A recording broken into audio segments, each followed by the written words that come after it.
শাপলা চত্বরে 1,54,000 গুলি হেফাজত ইসলামের নেতা কর্মীদের উপর বুকের উপর চালায় হেফাজতকে ধ্বংস করা যায় নাই। আজকে কোন শক্তি হেফাজতকে ধ্বংস করতে পারবে না। গত 15 বছর বেশি সরকার, আওয়ামী সরকার বাংলাদেশে যে হত্যাকাণ্ড নির্যাতন চালাচ্ছে তাতে প্রমাণ করেছে বর্তমান বিশ্বের দরবারে সবচাইতে বড় একটি সন্ত্রাসী সংগঠন আওয়ামী লীগ। জেলখানায় ছিলাম প্রায় 2 বছর।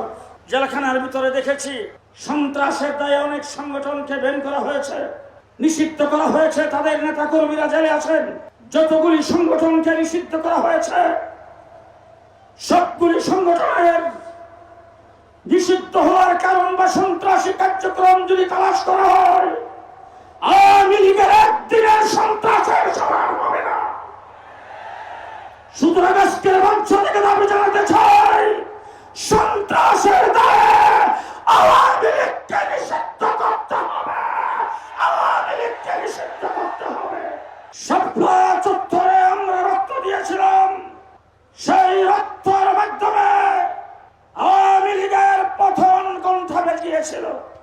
সুলহ হুদাইবিয়াতে আল্লাহ পাক ঘোষণা করেছিলেন ইন্না ফাতাহনা লাকা ফাতহাম মুবিনা,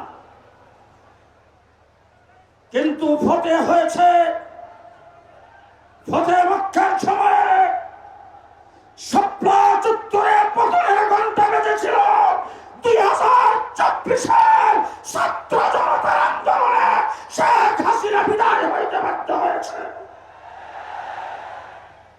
ছাত্র জনতা বিপ্লব ঘটিয়েছেন, যারা বিপ্লবী ছিলেন তাদের মাথার উপর দিয়ে যখন গুলি আসত, এই সময় যখন মসজিদ থেকে আজানের আওয়াজ ভেসে আসছে রাজপথে তারা জামাতের সাথে নামাজ আদায় করেছে।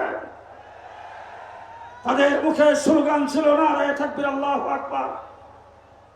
আবু সাইদ যখন গুলি খেয়ে মাটিতে পড়ে গেছেন তার এক সাথী আমাকে বলেছেন তার জবান থেকে জোরে আওয়াজ হয়ে বের হইতেছিল আল্লাহু আকবার, আল্লাহু আকবার,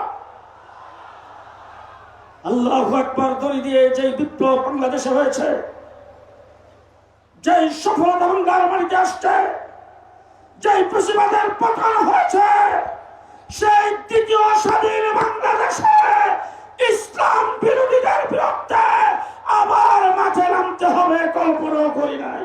সংগ্রামী সাথী ও বন্ধুগণ, সময় কম, বহুত কিছু বলার ছিল।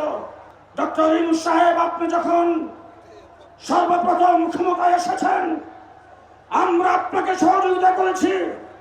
আওয়ামী লীগ পেশিবাদ ভারতের মুঠির কুলে বসে এই দেশ থেকে আপনাকে উৎখাত করার জন্য সর্বপ্রথম যে কাজটি করেছিল সংখ্যালঘুদের উপর নির্যাতন, সেই নির্যাতনের আওয়াজ যখন উঠেছে আমরা মন্দিরগুলোকে পাহারা দিয়েছি, আমরা এই দেশের রাস্তাঘাটে ট্রাফিকের কাজ করেছি। আমরা এখন পর্যন্ত আপনাকে সহযোগিতা করতে চাই, তবে ইসলামের বিরোধিতা যারা করবে তাদেরকে আপনি প্রশ্রয় দিতে পারবেন না। নতুবা আপনাকে জানাই দিতে চাই, যদি আপনি ইসলাম বিরোধী কোন গ্রুপকে প্রশ্রয় দেন, বাংলাদেশের ইসলামের বিরুদ্ধে কোন আইন, কোন সংস্কারকে চাপাই দিতে চান, শেখ হাসিনা পাক করা ভাত খেয়ে যাইতে পারে না।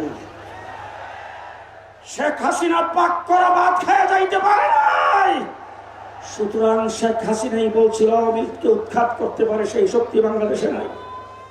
কিন্তু আওয়ামী লীগ যেইভাবে উৎখাত হয়েছে, শেখ হাসিনা উৎখাত হয়েছে, আপনি সংখ্যাগরিষ্ঠ মুসলমান মুসলিম দেশের রাষ্ট্রপ্রধান হয়ে ইসলামের বিরুদ্ধে কোনো কিছু করবেন, আমরা সহযোগিতার হাত গুটায় নেব, আপনার বিরুদ্ধে কাপড়ের কাপড় নিয়ে মাঠে নামতে বাধ্য হবে।